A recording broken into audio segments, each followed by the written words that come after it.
Hey guys, Will Terry here, and hey, I got a new webcam, and it's called a Nexigo. I got it because my other one wasn't working that great, and as technology works, it's funny that this one's actually better, and it was only like $30, so it's amazing how technology makes things cheaper. And okay, so you didn't click on this for that. Definitely going to talk about the OK Boomer thing. Before I do, I just want to mention that at the end of this video, I'm going to talk more about my online children's book illustration school. So if you're into that kind of a thing, then stay tuned for that at the end. And then I'm going to get into the video. I'm also going to do an update on my book project. So in the last video that I did about AI art, someone called me a boomer. And not the first time, but it's happened before. And I want to talk a little bit about why I think that is dangerous. Okay, and so basically, one, I am not a boomer. I'm not even a Gen Xer. I am in the years. Let's see, post boomer. Yeah, post boomer and pre Xers. And in the comments, we were talking about me and another person was talking about this person didn't like capitalism, and and obviously was in favor of some kind of collectivist government system. And I am for capitalism. I don't think, to be clear, and without getting off in the weeds too much, we don't have pure capitalism right now. We don't have free markets. We have very controlled markets by our government. So a lot of I think that actually when I sit down with someone to talk who believes in having more of a socialist structure, I actually have a lot in common with them in that we both are seeing the same problems in our current system, and we have a lot in common in that we want to fix those problems. My way of fixing it is a little bit different than theirs. I think markets self-regulate, and obviously some people would rather put the trust in a government, which I don't trust government. I don't trust someone else to control the system, because in the past, history has always proven that that has always gone sideways and millions of people have died. So this person was telling me that I just don't understand because they're younger and I'm a boomer, and it's just a conversation that we're going to miss on, because I've had it basically good. That's the idea behind OK Boomer is basically the boomer generation had it great, and now that things are turning south economically, the boomers just don't understand. There's some truth to that. There are people who will say, who had it great, and just say, just get a job, and just I did it, so you can. And so there's dismissive arguments on both sides, and elderly people can definitely be dismissive, and I think that's where some of the anger comes out in this. But I'm just going to tell you a little bit about myself and why I think the way that I do, and for what it's worth. One thing that I would point out that is hypocritical in that phrase is that when the younger generation doesn't agree with the older generation or the boomers, they want to just dismiss them by saying "Okay, boomer." But the thing is, you can't have it both ways. You can't have your cake and eat it too. Either you're going to dismiss people based on their age, then you can't have the great thinkers that you like. Okay, you can't have it both ways. If old people are stupid and don't know what they're talking about and can't have a logical conversation about systems and the history and forward thinking, then you can't value the great thinkers of all time: Aristotle, Socrates, Plato, even more contemporary thinkers like Einstein. And a lot of people that have this more collectivist mindset tend to like Noam Chomsky. Well, he's old. In other words, you can't just pick and choose who by dismissing people because of their age. It just doesn't work. It falls apart in that. Another thing that falls apart when people talk to me specifically, and I realize this is anecdotal, but in 2008, and I made a video about this on this channel, I lost my home, and I had my truck repossessed. and I had to start from scratch. My wife got sick, and this is the wife that later passed away. She got sick. She was a school teacher. She couldn't teach anymore. We lost her income, and we were living above our means. I'll admit that. And because of that, we lost everything, and I had to reinvent myself. Even though I was an illustrator and still making decent money, but during that time, that economic, they call it the GFC, the Great Financial Crash.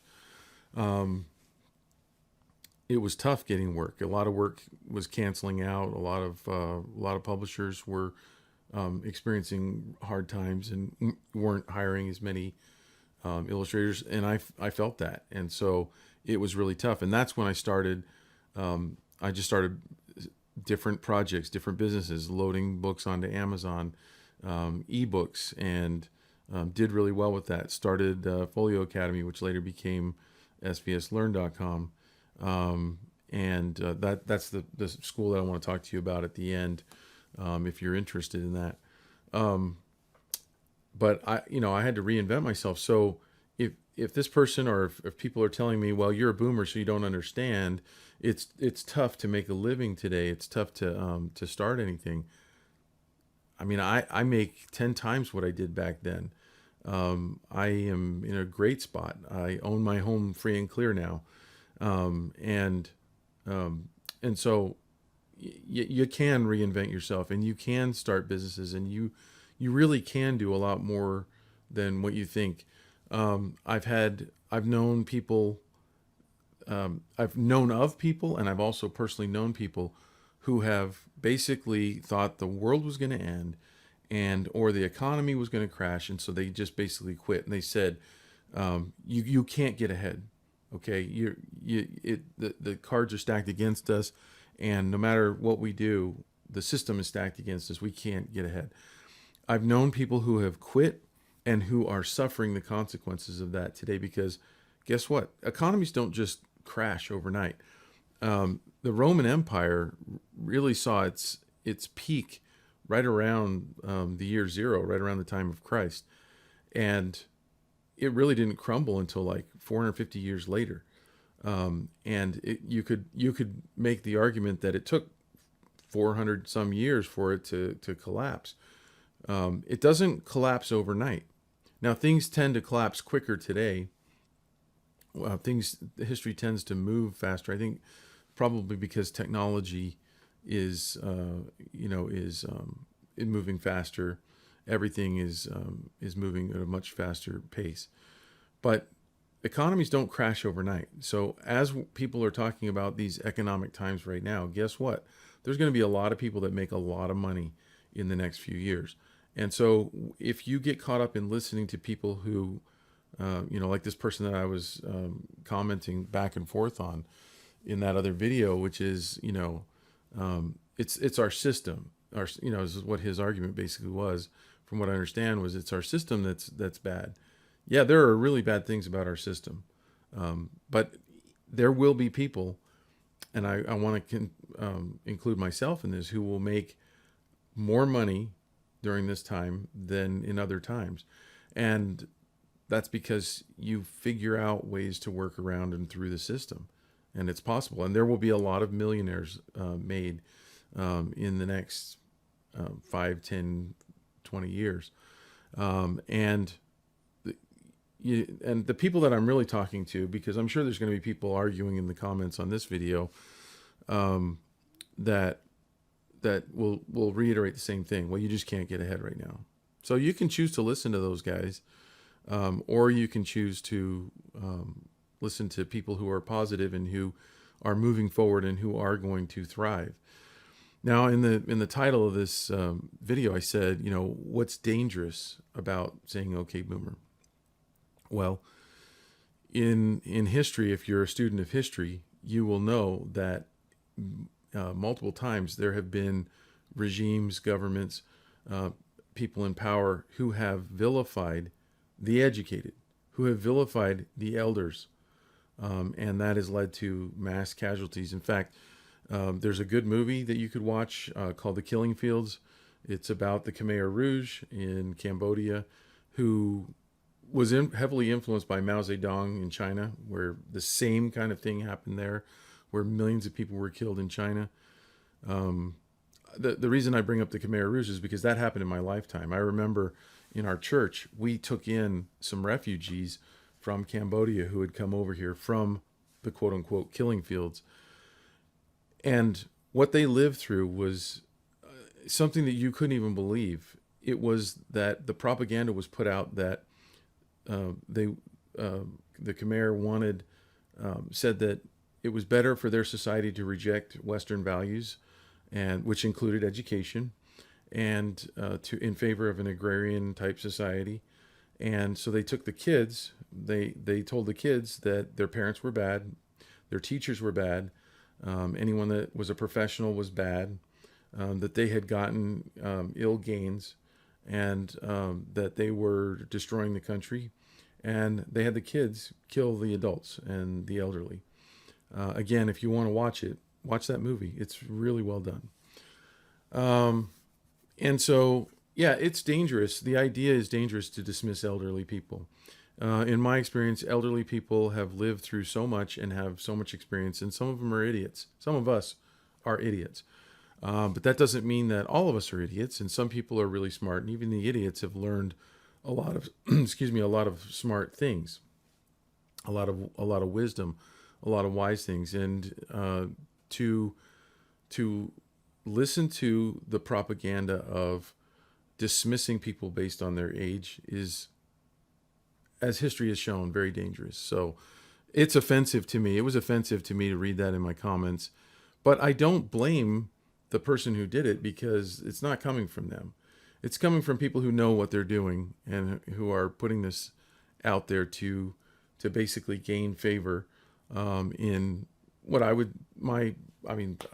my estimation, to destroy capitalism. That's plain and simple. And so I have a lot of anecdotal experiences in my life. I had Mexican neighbors, and they were from Mexico. So I don't just dismiss Hispanic people as Mexicans. This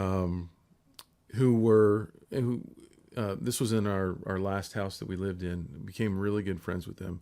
The husband barely spoke any English. In fact, his kids had to translate when I would talk to him. My wife speaks Spanish, so she was able to talk to him a little bit. When we first moved in, he and his son were doing stucco, and they had like 3 or 4 guys that worked with them. And by the time we moved, which was only 6 or 7 years later, they were running 3 crews. They had the nicest vehicles, the nicest house. They had the nicest toys of anybody in our neighborhood. They made money. That's an American term, by the way, making money. That is an American idea. And this country still affords people the ability to do that. And there are still a lot of opportunity. You may not want to do stucco, but there are plenty of opportunities out there if you're willing to work hard. These guys worked hard, and they were buying second and third homes. He was helping his son buy a home. And I've watched it. I've watched it many times. I've surrounded myself with people who have earned a lot in this country and came from not much at all. When I lost my house, my dad asked me if I wanted my millionaire aunt to save my home, and I wanted to say yes. Everything inside of me wanted to say yes, and what I heard coming out of my mouth was no. I got myself into this mess. I need to get myself out, and I did. And so I know that it can be done, and I know that what happens is most of us, we listen to, we get caught up in the things that we want. We get caught up in the time that we want to spend doing other things, and we forget that wealth is created in spare time. Wealth is created after your job ends. Wealth is created after you finished your other side hustle or your other project. And because I have worked really hard in my life at different times, I have been able to reap the benefits. And right now my life is very easy, and I do not have to do the book that I'm going to now update you on. I'm going to transition into that right now. I don't have to work on this book.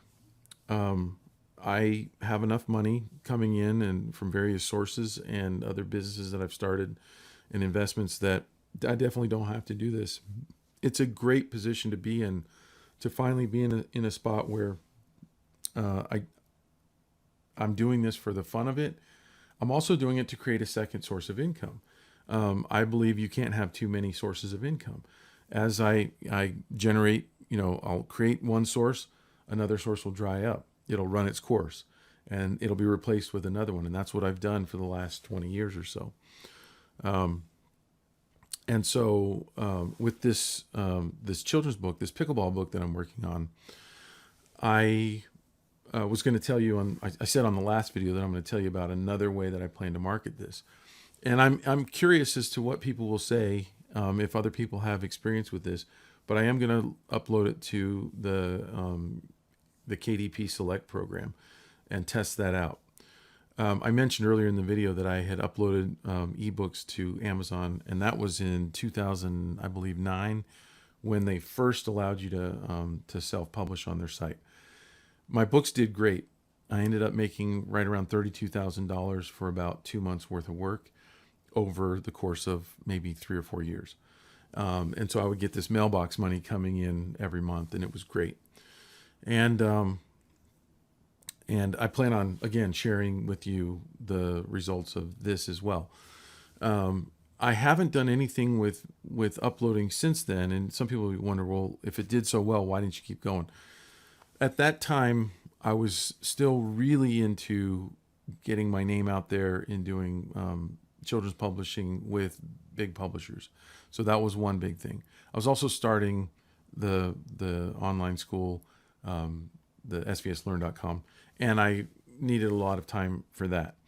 And probably the biggest reason was I didn't have enough experience, and I didn't want to invest writing and illustrating. And the books that I uploaded were for tiny toddlers. There wasn't really much to them. They were really kind of fluff pieces, really, and I didn't feel like I could make really good money with those, like big money. So I kind of shelved that idea. But what's different now is, like I've talked about in the other videos, I found a niche that I'm really interested in trying to exploit. It's a niche that I don't feel is going to have any competition from the big publishers, which really excites me. And the reason that I'm going to do Amazon Select, or the KDP Select, is right now the print-on-demand printers that Amazon uses for children's books, they can only go with softcover books. And I also mentioned that I'm going to be printing hardcovers out of China. So I'm going to, on my own dime, completely separate, print hardcover books. When you join Amazon Select, you have to give them exclusivity to the digital rights of your book. And in exchange, you get better placement, better ad placement on their site. You get put into the lending library, and you can draw royalties out of that pool of money. There's a lot of pros and cons. I don't want to get into all that. You can read tons of the pros and cons on Google. I've looked at those, and what I'm seeing here is the ability to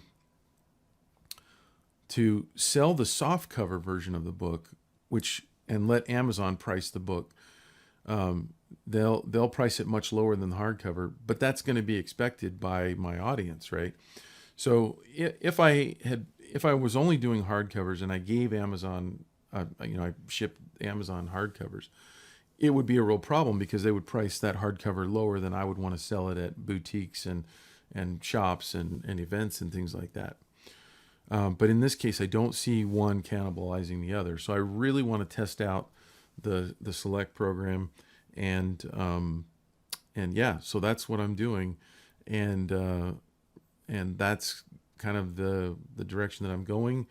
That's what I'm going to reveal on this video, and that's pretty much the update. On the next video, I'm going to share with you some of the artwork that I've been working on, and kind of show you where the project's going. And also, and I don't know if I'll talk about it in the next one, but in the future I'll talk about the printer and the designer that I'm already talking to, and kind of other plans that I have for the book. And so, yeah, so that's my update for this week. I'll probably be doing these once a week, so check back every week and see what's going on. And now I'll tell you a little bit about our online children's book school.